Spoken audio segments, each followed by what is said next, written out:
Hey Waffle Gang, I do hope you are well. My name is Mark and today we're checking out some more Reddit stories, and if you do love a Reddit story, why not consider like, subscribe, maybe that notification bell too.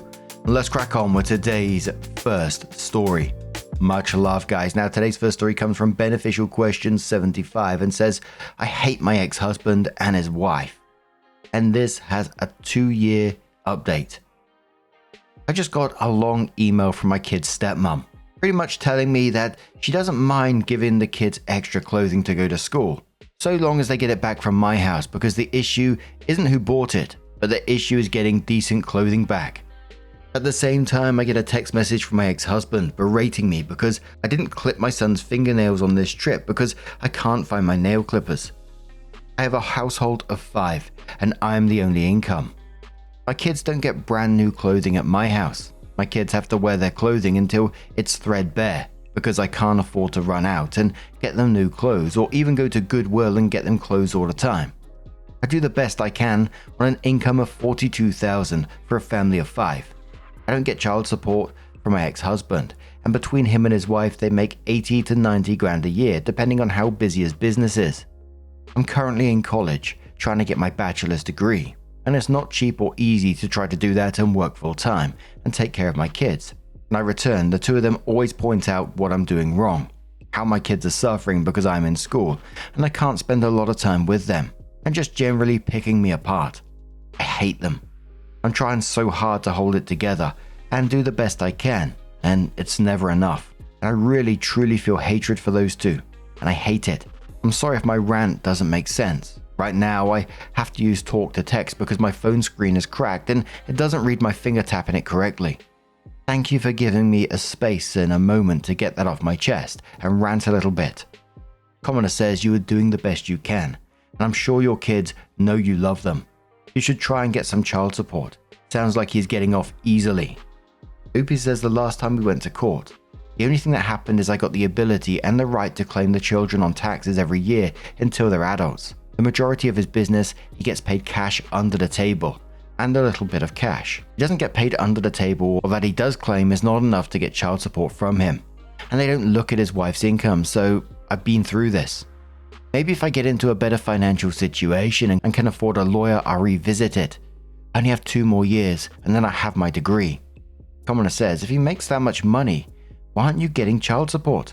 Opie says, because on paper, I make more than him because he doesn't report his full earnings, and I have no way of proving that. I've been through this for the last 4 years. I only have 2 children in common with him, and on paper I make almost double what he makes, and they don't look at his wife's income. Someone says, where is the other father of the older kids? Opie says deceased. He passed away in 2016. Commoner says, if he makes that much money, why aren't you getting child support?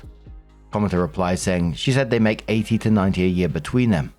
That means he also makes about the same as OP, but has a partner who contributes to their household. Stepmom is not responsible for paying child support. OP says she makes the bulk at 65k a year.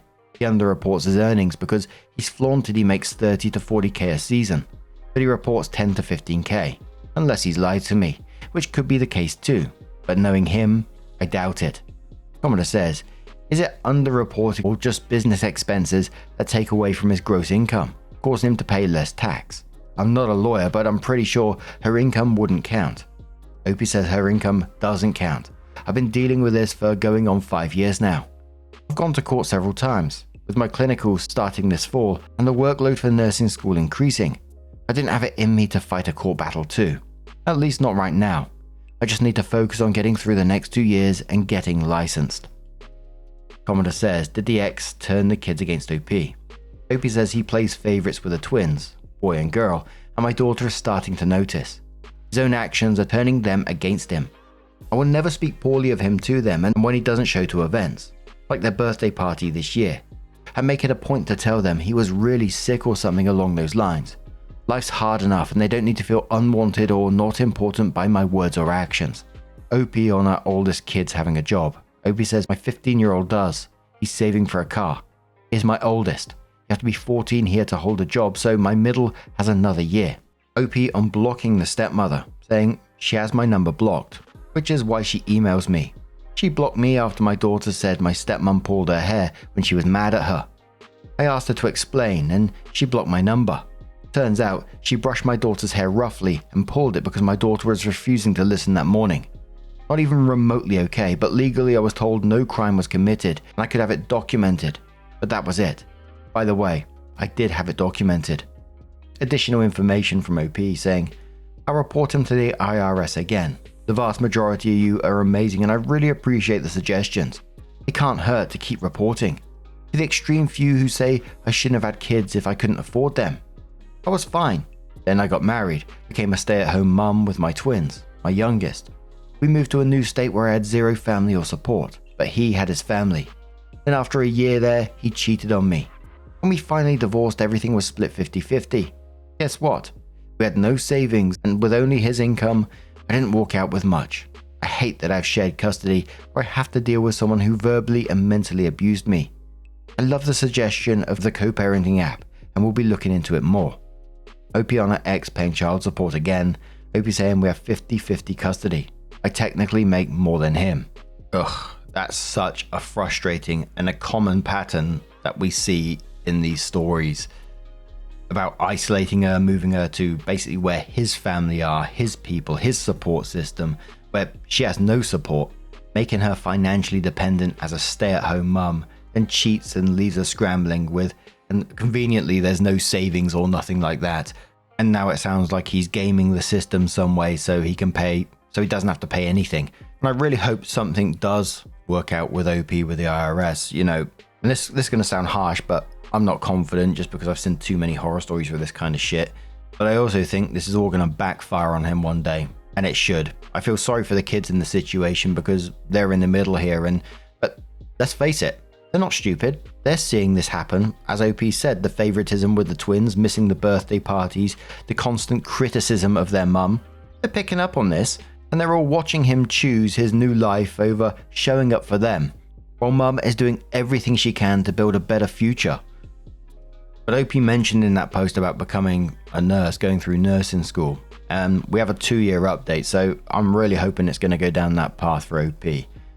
So, 2 years and 2 months later, OP says, I made a post here 2 years ago. I originally posted how I hated my ex-husband and his wife. I have an update, or several. 1, I'm a registered nurse now. My kids have new clothes, and thanks to your advice, I was able to keep them in really nice clothes until I was able to afford new stuff. 2, I have a boyfriend. This is relevant. My ex made fraudulent claims about him to DCF, which I did a quick Google and it says Department of Children and Families. Don't quote me on that though. He was eventually told if he continued, then the police would be involved. He still has moments where he slips up, but he's been more helpful and less condescending, by a lot. Thank you to whoever suggested the parenting app. The court agreed it was a good move, and I think that above all else has made a huge difference. Not sure who cares, but I wanted to say thanks. Short, sweet, and things are moving in the right direction for OP. And I'm just really happy about that, honestly. But still, fuck that ex. I mean, what an absolute piece of work. Weaponizing those services rather than just being a decent co-parent. It just sounded like he was being absolutely petty that she was getting her life together, started dating someone else. So making those false reports, which, you know, there should be consequences for that on him as well. This guy was already gaming the system and seemingly have gotten away with it for now. Hopefully he gets pulled up for that in the future. And then tries using a different system against OP. But I really like the way that OP stuck to her plan.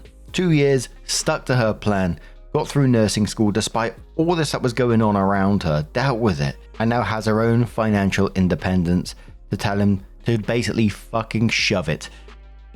I mean, I think he should still absolutely be paying that child support because that's what's owed. But just good on OP in this situation. But what do you guys make of this one? Let us know your thoughts down in the comments below. And let's move on to another story. Now, our next story, it comes from EmptyAd2301, who says, I met my husband that I divorced 3 years ago. I, 35 male, divorced my husband, 36 male, 3 years ago. And God, I miss him. I asked for a divorce for a few reasons. most of which being that his depression got exponentially worse day after day, and he refused to seek treatment. Sometimes he wouldn't even go into work and ended up getting fired from his job. I stayed with him for so fucking long, praying that one day he would start trying to get better. It was all I ever wanted, but that day didn't come. I sobbed the entire time signing those papers. When I handed them to him and asked for a divorce, he just gave me the emptiest, deadest look and signed them without a word. My heart felt like it had been shattered with a hammer. Anger and sadness and fear tied together in the world's tightest, ugliest knot and inset deep into my chest. I put on a brave face for my friends, tried to frame it as shackles coming off and a new beginning. But it was a lie. It just hurt, and it keeps hurting, and it will never stop hurting. He was my soulmate. I'll never love anyone like I loved him. He used to be so sweet and loving, so passionate and happy, and every other wonderful thing a man could want from another. They say each day gets easier, but it isn't for me. It's been 3 years and I'm still reaching over to the other side of the bed in the morning to pull him close. And it always stings when my hand touches fabric and not his skin. It's been 3 years and I'm still expecting to see his car in the driveway when I get home from work. It's been 3 years and my heart isn't any less broken than the day he left. I've been stalking his socials, I'll admit. He's been getting back to the gym, started meds, and I see him smiling so genuinely in these photos. He looks so incredible. Maybe if I just waited, he would have changed his mind and went to a doctor like he is now. Or was it me that held him down? Was I making it worse? I hope not. I want to go over to his place and just fall into his arms and beg him to take me back. Maybe he's wishing the same thing about me. If there's even a chance I could have my boy back, I feel like I should try. I'll never know otherwise. Edit 1. I'm a homosexual man. My husband is a homosexual man. I'm not a woman. Yes, I know I'm effeminate and kind of emotional. Get creative. 2. My husband was a binge drinker. He refused treatment no matter how much I begged. We got antidepressants, but he wouldn't take them. I know he started meds now because he's posted about them and his 2 years sober chip that he got last month. 3. I never stopped loving him. I never loved him any less. Near the end of our marriage, I started drinking to cope. The second I realized I realized he was dragging me down with him, and I couldn't help him anymore. I didn't dip the second it got hard. Many of you guys are being kind of rude. I accept that I wasn't the perfect husband. Nobody is. But claims that I never loved him are just wrong and make me feel sick to my stomach. Edit 2. No, I'm not the catalyst for this. His depression started when his young brother died terribly and unexpectedly.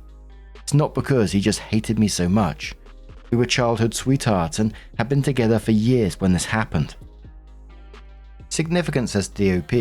Sometimes people just cannot progress until they hit rock bottom, and maybe you leaving was that for him. It doesn't necessarily mean you held him down. He just couldn't find the desire and motivation to progress while you were holding him. Don't beat yourself up. It wasn't your fault. He was sick and didn't want to ask for help. In the end, we all need to want that help. Without it, all other people, efforts are worthless. In the end, if you end it amicably, you can always hit him up and ask how he feels. Maybe he'll ignore you, maybe not, but you'll know you've tried. And stop stalking him. That is keeping you from healing. Obi says thank you. I needed to hear a lot of this. Maybe I'll call him just to see how he's doing. He doesn't hate me, I know that much. I'd like to see him regardless. Pupu Lafu says, unless he's remarried, no harm in reaching out to say hello, and seeing where the land lies. Reopen the channels. See what's what. Obi says he's not remarried. Get some photos with this one guy for a while, but I haven't seen any photos with him for a little over a year. I think he's single now. Hope he is. And I agree with that first comment there that, some people can't progress until they've actually hit rock bottom. And I absolutely think that's what happened in this situation. Opie divorcing him made him think, fuck, I need to sort myself out in some kind of way, seek some help. And again, like that commenter said, that's no fault of OP's. OP was in a situation where, his partner wasn't helping himself. So he was left with little choice in the end. But OP comes in with a first update and says, well, with Reddit's advice, I did it. A few days ago, I called my 35 male ex-husband, 36 male, whom I divorced after 6 years when he refused to seek treatment for his depression. I called him later in the evening, It was the first time we'd spoken since a bit of trouble he had while he was still drinking 2.5 years ago. He picked up on the second ring. Our conversation was a little stilted at first, as to be expected, but he said he was really glad to hear from me. We ended up meeting up for a coffee yesterday, as so many of you suggested. I'll admit, it was kind of hard to see him, but in a good way. He looked so much better than the last time I had seen him, but he looked exactly like the man I married. He'd put off a ton of weight. He gained like 75-ish pounds during his struggle with depression, and before some dick says so, I didn't leave him because of his weight gain. He looked way healthier and very put together. I'll just say it, he looked incredibly hot. What made it hard was that I couldn't kiss him hello like I used to, but God, the way his eyes lit up when he saw me, he barely needed to. We got our coffee and sat, and he updated me a little on his life in the last 3 years. What really turned his life around was part the divorce, but more so a DUI. Nobody was hurt. He was caught a few blocks from his apartment. He's since gone into rehab and Alcoholics Anonymous, gotten his license back, and had to use a breathalyzer whenever he started his car for a while. He hasn't had a drop of alcohol since, and I told him I was so fucking proud of him. He's also started antidepressants and made a point of telling me that they're not SSRIs, but when I asked what that meant, he got embarrassed and told me never mind. Bottom line is that they've been helping him. He's back to being a gym rat, and he's almost completely turned his life around. This was around the point I started tearing up. It just felt so good knowing he was okay. Better than okay. He was good. I also apologized to him for not sticking by him. He cut me off and said I had nothing to apologize for. He was a wreck, and I was being dragged down with him. That also felt good to hear. He apologized for not contacting him much during the last 3 years. That apology, he accepted. He was dating someone for a few months too. I broke up with him once he tried to get him to drink on New Year's. He seemed dismissive of the guy. Guess it wasn't too serious. We got up and went on a walk after a few hours, and I think we both realized it felt like a first date. I had to stop myself from trying to hold his hand at a few points, I'll admit. We ended up sitting on a bench in a nearby park, and I confessed. I told him I missed him more than anything, how I never stopped loving him, and how if he wanted to, I'd love to try again from the beginning this time. We'd go to couples therapy, keep our heads above water, and take it slow. He was quiet for a minute before he told me something. He said he was doing better now, but there may be a time where he sunk low again. Depression isn't easily cured, and he was far from cured. He still had bad days, but he said there would be one difference. He promised he would never stop trying to improve. He was never going to give up like he did before, and refused to neglect me like he used to. If I was willing to accept that truth, he was willing to try again. I agreed, and he pulled me into an embrace and snuck a kiss to my temple. You know, when it's the first warm day of spring after a cold, harsh winter, and the soft breeze and basking sun hit your skin at the same time? It felt something like that, to the 1000th degree. After a while, he walked me back to my car and squeezed my hand goodbye. And the second I got inside, I started sobbing like a baby. Happy tears, though. I'm currently sitting in bed, kicking my feet like a teenage girl, texting him back and forth to schedule an actual date. He said he'd plan everything, and try his best to make up for the birthdays and anniversaries he'd missed. He said it would knock my socks off. What a dork. I love being in love. Not gonna lie, this is gonna be a bit hard to explain to my friends and family. Not looking forward to those conversations, but right now I don't care. My man loves me. Thank you to everyone who had kind words to say, and all the people that messaged me with sympathy and advice. I hope we will all find happiness and love if we want it. I never would have made the leap if you all hadn't encouraged me. Best of luck to all of you, and sorry for the overly flowery language. Edit. We scheduled a date for tomorrow evening. I'll let people know how it went 2 days from now in my final, unless something happens, update. Edit 2. At his place presently. Shame me not, Reddit. A commenter says, I knew a woman who divorced her husband for the same reasons. They had 3 kids, one whom was mentally ill, married for 25 years. She was tired of covering up for him, dealing with his shit. He was losing clients, etc. So she kicked him to the curb. 3 years later, he'd gotten sober, counseling. They remarried. She loved the person, not the drunk. Gruther says, girl, he's telling you his dick still works, get a clue. Opie says I never claimed to be a smart man. Back when he was still courting me, he said he thought I was handsome to my face, and I was just like, oh, thanks man. We didn't get together for another year. I didn't even know how I got to this point. Lol. So Opie comes in with that promised final update and says, "My 35 male ex-husband, 36 male, and I recently reconnected. I won't go over the details of why we split or our reconciliation, since I'm sure the average Redditor can click buttons and most likely read. He was the one taking me out and promised that it would work, that it would, in his words, knock my socks off to make up for his neglect of me. He sure as hell delivered." A little backstory. We've been together since we were 15 and 16 respectively, and have never moved out of our hometown. This year would have been our 20th anniversary of getting together, not marriage. We were dating secretly for about 5 years before our parents caught us one day during summer break. The fallout from finding out their son was actually gay made his parents split. His dad wanted to send him away to conversion therapy. He's seen his father maybe once per year on average, and every time he's incredibly cold towards me. Would never refer to me as his son-in-law, only my husband's pal. I wonder why. Anyway, not what you're here to read. I'll get on with the law. He picked me up from the house and wouldn't tell me where we're going, but told me to dress warmly. He ended up taking me to a place where we met, a run-down ice skating rink in our town. He used to do hockey, and I spent some time trying to learn figure skating until people started beating me up for it. Both sports would practice at the same time, and I remember barely being able to keep my eyes off him. We went skating. I tried to pull off a few of the moves I remembered. He only had to catch me from falling on my ass once or twice, and I won't complain about an attractive man that I love hooking his arms around my waist. And we spent an hour or so there until our feet hurt. At one point I said that my face was getting cold, so he skated around in front of me and placed his gloved hands on my cheeks to warm me up. I just about burned a hole in the ice from how hard I was blushing, I swear to God. He wasn't done then.